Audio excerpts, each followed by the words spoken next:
பாகவதம் 104வது உபன்யாசம். சோபகிருத் வருஷம் கார்த்திகை மாதம் 30ஆம் தேதி 30/8/5125 சனிக்கிழமை. 3வது ஸ்கந்தத்தில் 27வது அத்தியாயம் பார்க்க போகணும். இன்னைக்கு வாராய் மாதாவே, கபிலர் தேவஹூதிக்கு உபதேசம் பண்றார். வாராய் மாதாவே, ஜலத்தில் பிரதிபலிக்கின்ற சூரியன் அந்த ஜலத்தினுடைய தர்மங்களால் எங்கனம் தீண்ட பெறுவதில்லையோ, அப்படியே ஜீவன் பிரகிருதியின் பரிணாமமாகிற தேகத்தில் இருந்தாலும் பிரகிருதியின் தர்மங்களான தேவத்துவம், மனுஷத்துவம் முதலியவைகளாலும் சத்வாதி குணங்களால் விளையும் சுகதுக்கங்களாலும் தீண்ட பெறுவதில்லை. இயற்கையில் அவன் விகாரமற்றவனாகையால் தேவமனுஷ்யாதி உருவமாய் பரிணமிக்கும் தன்மை உடையவன் அல்லன் இயற்கையில்.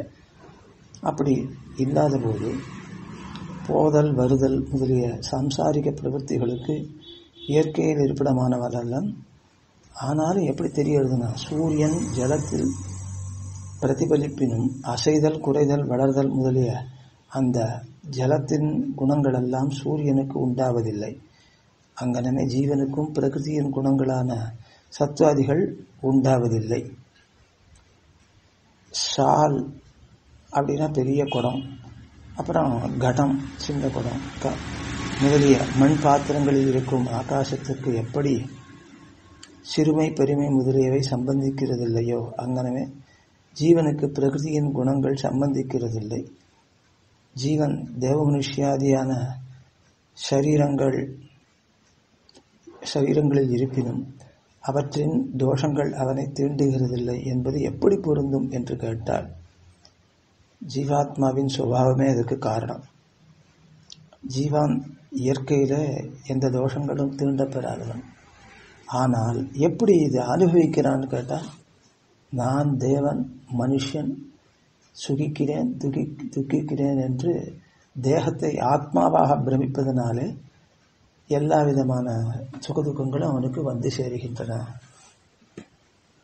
நான் போகிறேன் வருகிறேன் என்ற எண்ணமும் அதனால வந்து சேருகிறது. சொரூபத்தாலும் சுபாவத்தாலும் அவன் பிரகிருதியை காட்டிலும் வேறுபட்டவனாயினும் ஆத்மாவல்லாத தேகத்தை ஆத்மாவாக நினைக்கிற அகங்காரத்தால் அவனுடைய சொரூபம் மறைக்கப்படுகிறது. பிரகிருதியின் குணங்களாகிற சப்தாதி விஷயங்களில் கால் தாழ பெறுகிறான். நான் செய்கிறேன் என்று தன்னை சுதந்திரனாகவும் நினைத்துக் கொள்கிறான். தன்னை தான் சுதந்திரன் என்று நினைத்துக் கொள்ளுகையாகிற சுதந்திராத்ம அபிமானமும் சம்சார பந்தத்துக்கு காரணம். தேக சம்பந்தமே சம்சாரம் என்று கூறப்படும். இருவகைப்பட்ட அபிமானத்தினால் தேகாத்மா அபிமானம், சுதந்திராத்மா அபிமானம், அப்படி இந்த ரெண்டு நாளும் சுவாதீனமற்றவனாக கர்மத்துக்கு உட்பட்டு கர்மாதிகளால் விளையும் சுகதுக்கங்களை அனுபவித்துக் கொண்டும் பிரகிருதி சம்பந்தத்தால் விளையும் புண்ணிய பாப ரூபங்களான தோஷங்களால் உத்தமம், மத்தியமம், அதம் என்று 3 வகைப்பட்ட ஜென்மங்களை அடைகிறான். அந்தந்த ஜென்மங்களில் ஆத்மாபிமானத்தை கொண்டு மிகவும் துக்கிக்கிறான். இதிலிருந்து வெளிப்பட என்ன செய்யறது? சப்தாதி விஷயங்களில் மிகுதியும் பற்றுடையதான மனசை எவ்வகை இடையூறுகளாலும் தடை நேரப்பெறாத பக்தி யோகத்தினாலும் வைராக்கியத்தினாலும் மெல்ல மெல்ல சுவாதீனப்படுத்திக் கொள்ள போகணும். வைராக்கியமாவது ஆசைப்பட தகுந்த வஸ்துக்களில் விருப்பின்மை, விருப்பமற்றிருக்கை. அந்த வைராக்கியத்தினால் பகவானிடத்தில் பக்தியை வளர்த்து கொண்டு பிறகு மனத்தை பகவானுடைய தியானத்தில் ஊக்கமுடையதாக செய்ய வேணும். அப்படி செய்வானாயின் இந்த சம்சார பந்தம் தானே நீங்கி போய்விடும். மனத்தை வேறு விஷயங்களில் போக ஒட்டாமல் தடுக்கையில் உண்டாகும் துறையாகிற ஸ்ரத்தையோடு கூடிய பக்தி யோகத்துக்கு அங்கங்கள் சமதமாதிகள். சர்வேஸ்வரனான இடத்தில் இவனே நமக்கு தாய், தந்தை முதலிய சகல பந்துக்களும் மற்றும் உள்ளவை எல்லாம் என்ற மனோபாவம் ஏற்பட வேணும். உண்மையே பேசும் தன்மை உடையவனாக வேணும். சத்தியவச்சனம் இருக்கணும். சமதா இருக்க வேணும். பிராணிகளிடத்தில் சமத்துவ புத்தி, எல்லாமே பரமபுருஷ சரீரங்கள் என்று சமத்துவ புத்தி இருக்கணும். சமஸ்த பூதங்களிடத்திலும் துவேஷமில்லாமல் இருக்க வேணும். சப்தாதி விஷயங்களில் மனப்பற்றில்லாமையாலும் ஸ்திரீ சம்போகம் முதலியவற்றை துறந்திருக்கையாகிற பிரம்மச்சரியத்தாலும் அளவிட்டு மிதமாக பேசுகிற மௌனத்தாலும் பக்தி யோகத்தை வளர்க்கும் இந்த உபாயங்களாலும் சிறப்புற்ற தன் வர்ணாசிரம தர்ம அனுஷ்டானத்தாலும் பக்தி யோகத்தை அபியசிக்க வேணும். தெய்வாதீனமாய் கிடைத்த அன்னாதிகளால் சந்தோஷமுற்று அங்கனம் கிடைத்த அன்னாதிகளையும் மிதமாய் புஜிப்பவனாகி போஜனாதி காலங்களில் சுபாஸ்ரயமான பகவானுடைய திவ்யமங்கள விக்கிரகத்தை மனனம் செய்கை. தவறாமல் ஏகாந்த ஸ்தலத்தில் வாசம் செய்து கொண்டு பயாதிகளின் நீக்கிய பயத்துக்கிடமான பூதங்களிடத்திலும் ஸ்நேகத்தையே விரும்புகின்றவனாக இருக்க வேணும். அவற்றிலும் தயை செய்பவனும் எவ்வகையிலும் கலக்கமுறாத ஆழ்ந்த மனமுடையவனமாக இருக்க வேணும்.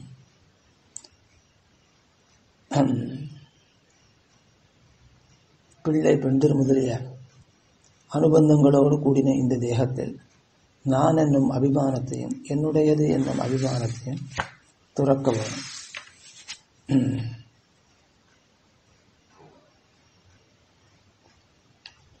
பக்தியோகம் கை புகுந்தவனுக்கு யோகத்தினால் வருந்தி சாதிக்கக்கூடியவைகளும் மற்ற எந்த காரணங்களாலும் கிடைக்க முடியாதவைகளும் ஆகிற அனிமாதி ஐஸ்வர்யங்கள் தானே கைகூடும். அவை மிகவும் ஆச்சரியங்களாயிருப்பவை. அனிமா, மகிமா, லகிமா, கரிமா, பிராப்திகி, பிராகாமியம், ஈசித்துவம், வசித்துவம் ச அஷ்டசித்தையான்னு சொல்லிருக்கு. அனிமானா சின்னவனா ஆதல், உடம்பு சுருக்கி விடுதல். மகிமானா ரொம்ப பெரிய உருவமாக ஆதல். லகிமா லேசா ஆதல், உடம்பு சுலபமாக தூக்கிடலாம் யாரும். கரிமா ரொம்ப கனம் உள்ளதா ஆதல், யாரும் நெருங்கவே முடியாம இருத்தல். பிராப்திகி அப்படின்னா தன்னுடைய இஷ்டங்களை எல்லாம் நினைத்தபடி அழகை. பிராகாமியம் அப்படின்னா நினைத்த இடத்துக்கு எப்பொழுதும் செல்லக்கூடிய தன்மை. பிராப்திகி பிராகாமியம். ஈசித்துவம் எல்லாரையும் ஆளும் தன்மை. வசித்துவம் இவனை பார்த்தாலே பார்த்தவர் வசப்படுவார். அப்படி இவன் சொன்ன வார்த்தையை கேட்பார். அப்படி 8 சித்திகள் சொல்லப்பட்டிருக்கு. அவை மிகவும் ஆச்சரியங்களாக இருப்பவை. அவை மனதை இழுக்கும். ஆனாலும் சம்சார பந்தத்துக்கு காரணமாக இருப்பவைகள் என்று அவைகளை பற்றி நன்றாக ஆலோசனை பண்ணணும். சம்சாரத்தை முடிப்பவை என்று தொடர செய்யக்கூடியவை அவை. அதனால் அவற்றில் கால் தாழ்ந்தவனுக்கு சம்சார சம்பந்தம் என்னாலும் நீங்காது. பக்தியோகம் கைபுகுந்தவன் தனக்குத்தானே நேர்ந்த அந்த அனிமாதி சித்திகளில் மனம் செல்ல பெறாதிருப்பானாயின் அவன் சம்சார சம்பந்தத்தை அறவே துறந்து சரீர சம்பந்தமற்று மகானந்த ஸ்வரூபனாகிய என்னை பெறுவான் அப்படின்னு கபிலர் தேவகூதிக்கு சொல்றார். இப்படியோட 27வது அத்தியாயம் முடிந்தது. அதுக்கு மேலே பக்தி யோகம் அதற்கு அங்கமான மற்றவைகள் சாந்தி, தாந்தி, உபரதி, தீட்சா, சமாஹிதத்துவம், யஜ்யம், தானம், தபஸ், அனசனம் இப்படின்னு அதற்கான அங்கங்கள் பல பக்தி யோகத்தை உண்டாக்குற வழிகள் அவைகள் 28வது அத்தியாயத்தில் சொல்லப்படுகின்றன. 29வது அத்தியாயம் பக்தி யோகத்தினுடைய பிரிவுகள் சொல்லப்படுகின்றன. சாத்விகம், ராஜசம், தாமசம் என்று பகவான் சொல்றான்.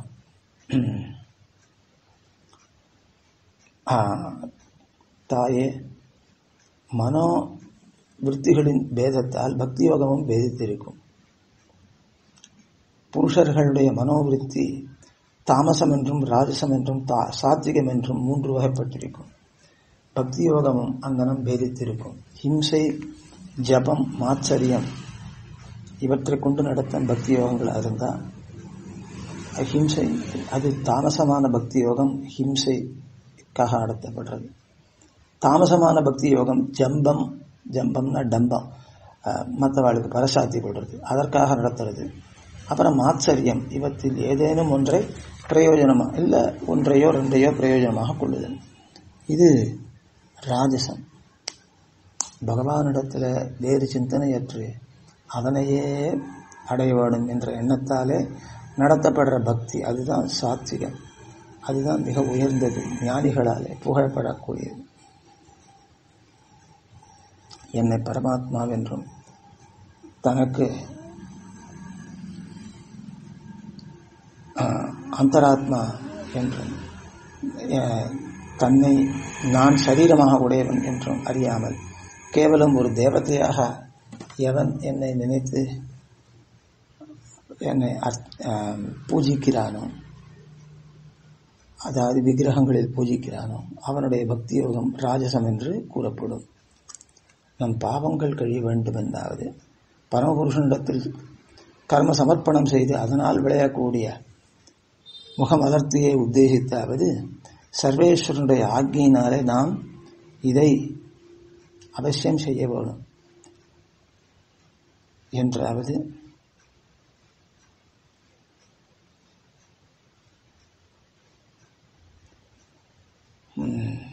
ஈஸ்வரனுக்கு சரீரம் என்றும் ஈஸ்வரனுக்கு தான் சரீரம் என்றும் ஈஸ்வரன் தனக்கு அந்தர்யாமி என்றும் அவனை தவிர்த்து தனக்கு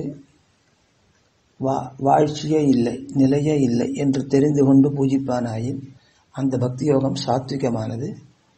அந்த சாத்விக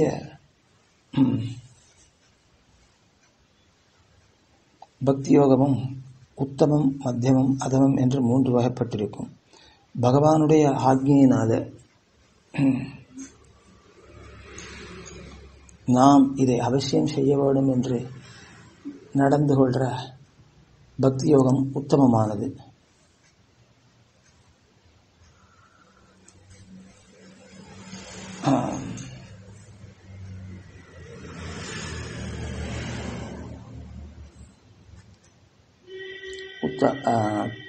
கர்மங்களை பகவானிடத்தில் அர்ப்பணம் செய்து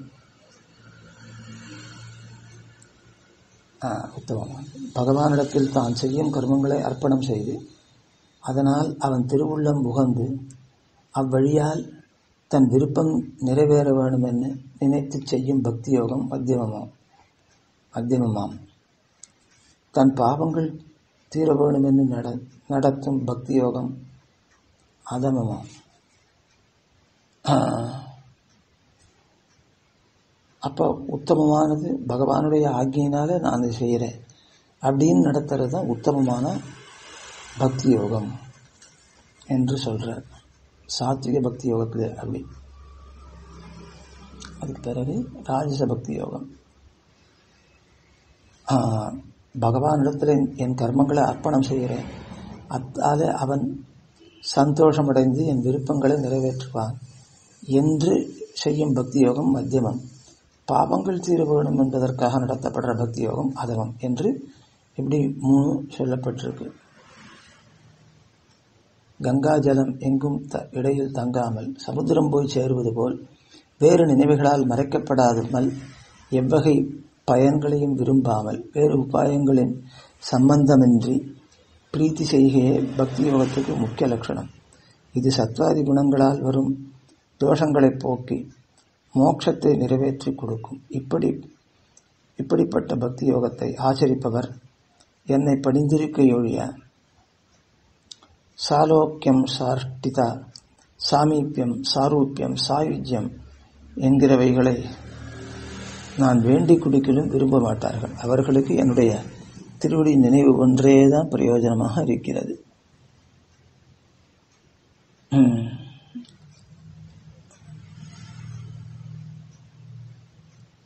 என்பதை பற்றி சொல்லணும்.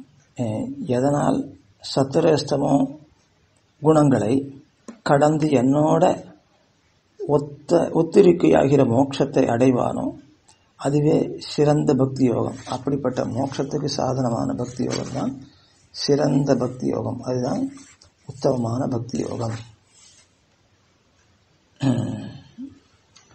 பரமபுருஷனிடத்தில் மிகுந்த விருப்பம் வர வேணும். அவனை பற்றின நினைவே இருக்க வேணும். பிரம்மாண்டத்தை முதலிலே பகவான் படைக்கிறான். இந்த காலஸ்வரூபியான பகவானால் தூண்டப்பெற்றுதான் வாயு, ஆகாசம், அகங்காரம், இந்திரியங்கள் இவைகளால் சூழப்பெற்றதும் தனது மாறுருவமும் ஆகிய ஜகத்து பரவச் செய்கிறது. ரஜஸ்தமோ குணங்களை முக்கியமாக உடைய பிரம்மாதியான தேவர்கள் இவ்வுலகங்களை படைக்கை முதலான வியாபாரங்களில் யுகந்தோறும் முயன்று நடத்துகிறார்கள். ஜங்கமஸ்தாவர ரூபமான ஜகத்தெல்லாம் எந்த பிரம்மாதி தேவதைகளுக்கு உட்பட்டிருந்ததோ அத்தகையரான அந்த தேவர்களும் காலஸ்வரூபியான இந்த பகவானிடத்தில் பயந்து தந்தமது செயல்களில் ஊக்கமுற்று இருக்கிறார்கள். அத்தகைய காலஸ்வரூபியான பகவான் மற்றொன்றால் அளவிட முடியாதவன். தந்தை முதலான ஜனங்களை கொண்டு பிள்ளை முதலிய ஜனங்களை சிருஷ்டிக்கிறான். அவனே மிருத்யுவுக்கும் மரணம் கொடுக்கும் திறமையை உடையவன். அதாவது யமனுக்கும் மரணத்தை விளைவிக்கிறவன் ஆனது பற்றியே அவன் மிருத்யுவுக்கும் மிருத்யு என்று சொல்லப்படுகிறான். அவனே ஆதிகர்த்தா. அவனுக்கு ஆதியும் இல்லை, அந்தமும் இல்லை, எவ்வகையிலும் அழிவில்லாதவன். இதோட 29வது அத்தியாயம் முடிஞ்சது. இதோட 104வது உபன்யாசம் முடிந்தது. ஆழ்வார் திருவடிகளே சரணம், எம்பெருமானார் திருவடிகளே சரணம், ஜீயர் திருவடிகளே சரணம்.